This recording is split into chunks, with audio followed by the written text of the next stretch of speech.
পুরনো বাণিজ্য মেলা মাঠে প্রাণী সম্পদ সেবা সপ্তাহ ও প্রদর্শনী উদ্বোধন করেন প্রধানমন্ত্রী শেখ হাসিনা। জাতীয় প্রাণী সম্পদ সেবা সপ্তাহ ও প্রদর্শনী 2024-এর শুভ উদ্বোধন ঘোষণা করছি। এর আগে দেয়া বক্তব্যে তিনি বলেন, দেশে প্রাণী সম্পদের উৎপাদন বাড়ছে, এখন সম্ভাবনা তৈরি হয়েছে রপ্তানিরও।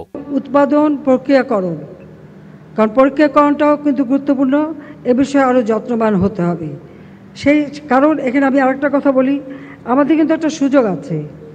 আমরা কিন্তু আমাদের হালাল মাংস পৃথিবীর অনেক দেশ এখন ক্রয় করতে চায়, আর সেই সুযোগটা আমাদের নিতে হবে।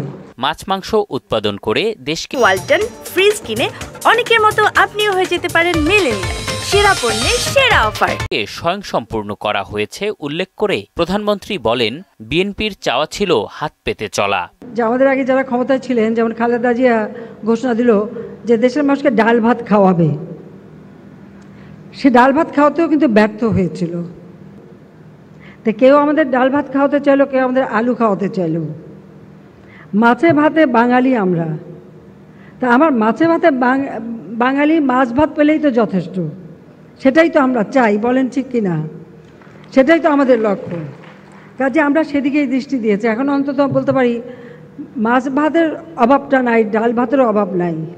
আঞ্চলিক প্রাণী সম্পদ চিকিৎসা ও সংরক্ষণের তাগিদ দিয়ে প্রধানমন্ত্রী জানান, এখন থেকে অনলাইনে মিলবে এ জাতীয় সেবা। আমাদের অনলাইনে সেবা দেওয়ার ব্যবস্থা নেওয়া হয়েছে, সেটাও কৃষিতে এবং প্রাণী সম্পদেও এটা যথেষ্ট কাজে লাগবে। 18 থেকে 22 এপ্রিল পর্যন্ত দেশব্যাপী প্রাণী সম্পদ সেবা সপ্তাহ ও প্রদর্শনী চলবে। সব ক্ষেত্রে আমাদের অসামান্য সাফল্য দেখিয়েছে আমাদের গবেষকরা। এম এ আজিম, মোহনা সংবাদ, ঢাকা।